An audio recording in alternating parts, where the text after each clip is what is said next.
প্রত্যেকেই প্রতিবাদ করছে, কেউ সামনে এগিয়ে আসছে, কেউ আসছে না, কিন্তু সবার কাছেই এটা খুব একটা নগ্ন রূপ। আমরা যদি একটু পিছন ফিরে তাকাই, শরৎচন্দ্রের শেষ প্রশ্নে একটা জায়গায় কমল হরেন্দ্রকে বলছে, প্রচণ্ড বৃষ্টি হচ্ছিল, ঠিক এইরকমই বৃষ্টি, তাকে বলছে যে তুমি আজকে আর যেতে পারবে না, থেকে যাও। হরেন্দ্র বলছে তোমার এই ঘরটায় যে আমি থাকবো, তুমি কোথায় থাকবে? তো সে তখন বলছে যে কেন, এখানেই আমি শুয়ে পড়বো। শুনে হরেন্দ্র তখন খুব চমকে গিয়েছিল।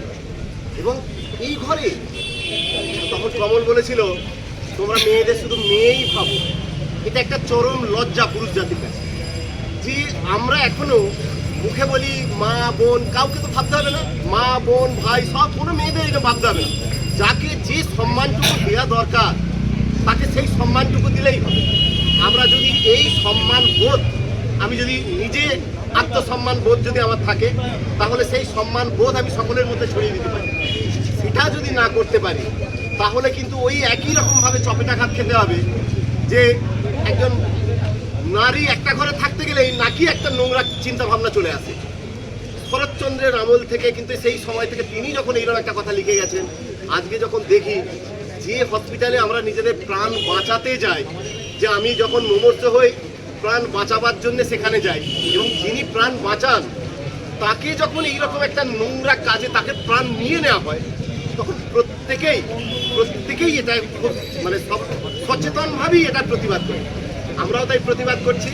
আর যেহেতু তোমাদের সকলকেই বলছি, তোমরা যেভাবে প্রতিবাদ করছো সুস্থভাবে প্রতিবাদ, এই প্রতিবাদটার সঙ্গে আমরা সামিল হওয়ার জন্যেই আজকে এইরকম বৃষ্টি মাথায় নিয়েও এসেছি। বজ্রপাতটা যখন হচ্ছিল, এই বৃষ্টি এবং বজ্রপাত যেন মনে হচ্ছে প্রত্যেকটা মানুষেরই একটা দুর্দমনীয় আক্রোশ, যে আমরা এটার প্রতিবাদ করছি, প্রকৃতির সঙ্গে আমরাও একাত্ম হয়ে যাচ্ছি।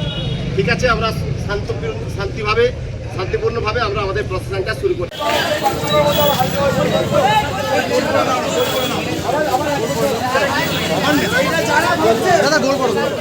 যারা ভাবছেন ভুল ভাবছেন, যত দিন যাবে, যত সময় যাবে, মিছিল বাড়বে। আজকে শুধু একটা স্কুল দেখছেন, এক সপ্তাহের মধ্যে যদি বিচার পাওয়া না যায়, আমি জনগণের পক্ষ থেকে একটা কথা বলছি, গোটা হাওড়া শহর এখানে সেটা হবে। কে পারবে আজকে?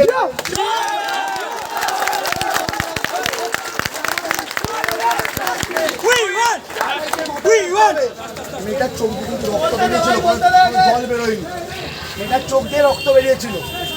ছবিটা একবার নিজেদের চোখের সামনে ভাসিয়ে তুলবেন। দুটো পা দুদিকে ছিল। একবার নিজের মা বোনের কথা ভাবুন তো, একবার নিজের সবাই মা বোনের কথা ভাবুন। অনেকে তো ঘরে ঘরে বসে আছেন, এখন ভয় আসতে পারছেন না, কি হবে বেঁচে থেকে? মেয়েটার চোখ দিয়ে সেদিনকে রক্ত বেরিয়েছিল, কোনো জল বেরোয়নি রে ভাই। মেয়েটার চোখ দিয়ে সেদিন সেইটা ভেবে সবাই রাস্তায় নামুন, এইটা ছাড়া কিন্তু উপায় নেই। নিজের ঘরে আগুন লাগানোর অপেক্ষা করবেন না, অন্যের ঘরে আগুন লেগেছে, এবার দমকলকে ডাকুন। চলুন, এই লড়াই চলবে, এই সংগ্রাম চলবে। সেটা মনে রেখে এই প্রতিবাদে সবাই, আর এই যুগে কোনো কৃষ্ণ বেঁচে নেই। মেয়েদের একটা কথা, আমাদের সংস্কৃতি নয়, মহাভারত সংস্কৃতি, মেয়েদের সম্মানে।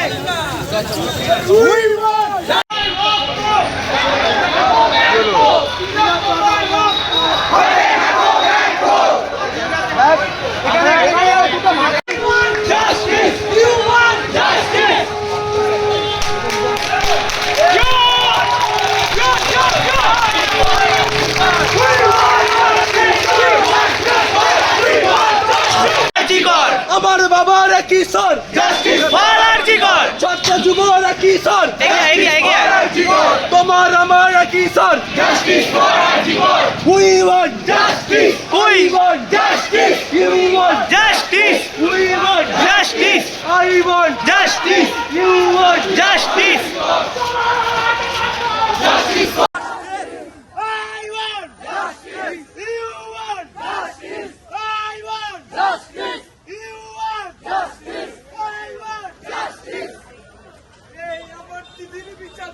বিচার চাই, বিচার চাই, বিচার চাই, বিচার চাই, বিচার চাই, বিচার চাই, বিচার চাই, বিচার চাই, ফাঁসি চাই, ফাঁসি চাই, ফাঁসি চাই, ফাঁসি চাই। I want justice. You want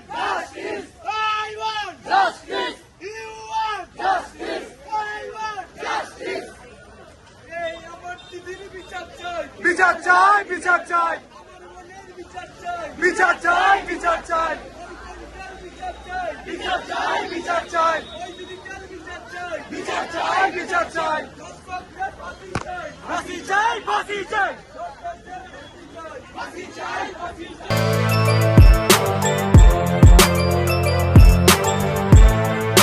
এখন অনেক বড় শ্রী লেদার্স হাওড়া ময়দান।